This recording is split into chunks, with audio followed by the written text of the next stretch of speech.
दोस्तों कैसे हैं आप सभी। उम्मीद करते हैं आप सभी बहुत ही अच्छे होंगे। तो आउटसोर्स से ठेका संविदा दैनिक वेतनभोगी या अन्य प्रकार के अस्थायी कर्मचारियों को लेकर कोई भी अपडेट या जानकारी होती है वो चैनल के माध्यम से आप तक जरूर पहुंचाई जाती है। तो दोस्तों हमारे चैनल को सब्सक्राइब कर लीजिए ताकि आने वाली तमाम अपडेट हम आपको इस चैनल के माध्यम से देते रहें। तो चलिए करते हैं आज की खबर की शुरुआत। तो दोस्तों जैसे कि आपने अभी थंबनेल पर देखा होगा कि संविदा कर्मचारियों के लिए अच्छी खुशखबरी है। अस्थायी संविदा कर्मचारियों के लिए अब हर भर्ती में आपको 50% आरक्षण दिया जाएगा। लेकिन वो भी मुख्य चीज़ ये है कि सबसे पहले प्राथमिकता दी जाएगी। सबसे पहले संविदा कर्मचारियों को नौकरी दी जाएगी, ये सरकार का फैसला है। 5 वर्ष तक आपको काम करे हुए होना चाहिए, यानी 5 वर्ष तक आपने काम किया हो संविदा कर्मचारी की जॉब में, और आप इसका सिर्फ एक ही बार लाभ ले सकते हैं। ऐसा पूरा इसमें बताया गया है। तो हम पूरे इस वीडियो में आपको बताने वाले हैं विस्तार से। तो चलिए देखते हैं क्या है पूरी अपडेट। चैनल पे नए चैनल को सब्सक्राइब जरूर करिएगा। देखिएगा एक मोहन यादव जी की मंत्रिमंडल की बैठक हुई थी। उस बैठक में महत्वपूर्ण चीज़ों पर निर्णय लिए गए हैं। तो आप स्क्रीन पर देख सकते हैं मध्य प्रदेश सरकार का ऐतिहासिक फैसला, अब संविदा कर्मचारियों को मिलेगा स्थायी पद। मध्य प्रदेश सरकार ने संविदा कर्मचारियों के लिए 50% पदों पर आरक्षण देने का ऐतिहासिक फैसला लिया है, जिससे 5 साल सेवा पूरी करने वालों को स्थायी पद मिल जाएगा। यानी जिसने 5 साल सेवा की होगी उन्हीं को ये पद स्थायी मिलेगा।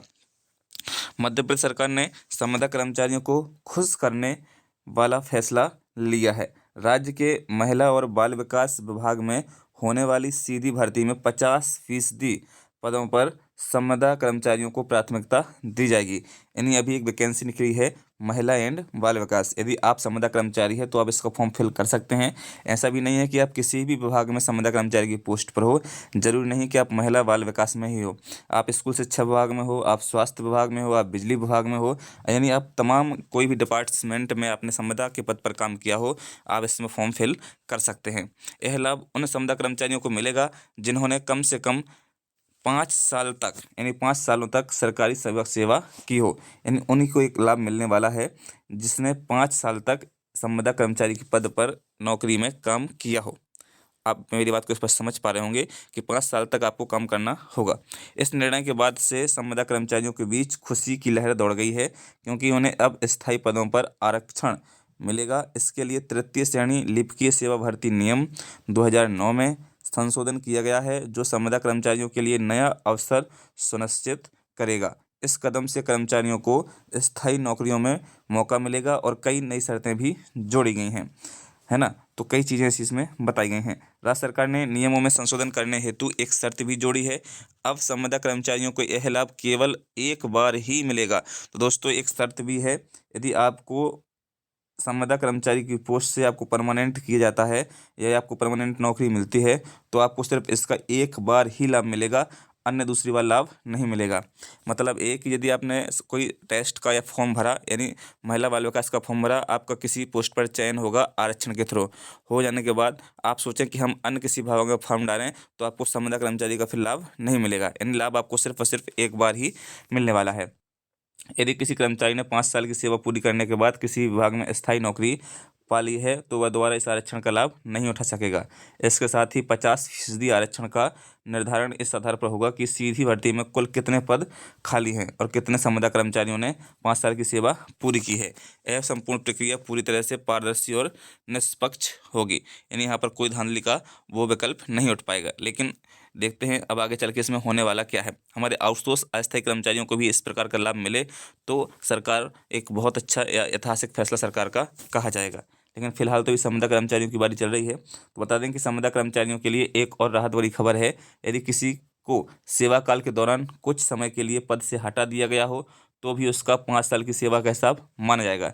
एक अच्छी खबर ये भी है, यदि आपने संविदा कर्मचारी की जॉब की है, 5 साल जॉब करने के बाद आपको नौकरी से हटा दिया गया है तो भी आपको इसका लाभ दिया जाएगा। ऐसा नहीं कि आपको हटाने के बाद इसमें लाभ नहीं दिया जाएगा। मतलब यह है कि यदि आपको 5 साल नौकरी कर चुके हैं और आप कोई और काम कर रहे हैं या आप खाली बैठे हैं तो भी आपको इसका लाभ मिलेगा, है ना। इस गणना में नहीं जोड़ा जाएगा। इसके अलावा महिला और बाल विकास विभाग में सीधी भर्ती में अन्य विभागों में कार्यरत संविदा कर्मचारियों को भी भाग ले सकेंगे। हालांकि इन कर्मचारियों की अधिकतम आयु 55 साल से अधिक नहीं होना चाहिए। यानी संविदा कर्मचारी की नौकरी करना है आपको तो 55 साल से ज़्यादा आपको नौकरी उम्र नहीं होना चाहिए, है ना। तो इसमें जो विभिन्न प्रश्न हैं वो भी हम आपको बताने वाले हैं। क्या प्रश्न आप सभी के रह सकते हैं, ये देखिए। पहला क्वेश्चन यहाँ पर होगा कि संविदा कर्मचारियों को कितने प्रतिशत आरक्षण मिलेगा। तो दोस्तों हम आपको बता दें, संविदा कर्मचारियों को 50% आरक्षण मिलेगा, जो 5 साल की सेवा पूरी करने वालों को दिया जाएगा। दूसरा आपका प्रश्न हो सकता है, क्या एक कर्मचारी को दोबारा आरक्षण का लाभ मिलेगा। तो नहीं, एक बार आरक्षण का लाभ प्राप्त करने के बाद कर्मचारियों को दोबारा आरक्षण का लाभ नहीं मिल पाएगा। क्या सेवा काल में कोई ब्रेक लेने पर भी लाभ मिलेगा। जी हाँ, बिल्कुल। यदि किसी संविदा कर्मचारी को सेवा काल में ब्रेक लिया गया हो तो उन्हें भी 5 साल की सेवा का लाभ मिलेगा, लेकिन ब्रेक की अवधि को शामिल नहीं किया जाएगा। आगे आपका क्वेश्चन हो सकता है, इस भर्ती में कौन कौन भाग ले सकता है। यानी जो भर्ती है महिला बाल विकास की, इसमें कौन कौन भाग लेने वाला है। तो महिला और बाल विकास विभाग में होने वाली इस सीधी भर्ती में सभी विभागों के संविदा कर्मचारी भाग ले सकते हैं। इस भर्ती के लिए आयु सीमा क्या है। इस भर्ती के लिए दोस्तों आयु सीमा 55 साल है। कम से कम 55 साल होना चाहिए। 55 साल से ज़्यादा आयु होगी तो आपको इसमें लाभ नहीं दिया जाएगा। तो ये संविदा कर्मचारियों के लिए है खुशखबरी। हमारे जो मोहन मंत्रिमंडल की बैठक हुई थी, इसमें एक फैसला लिया गया था।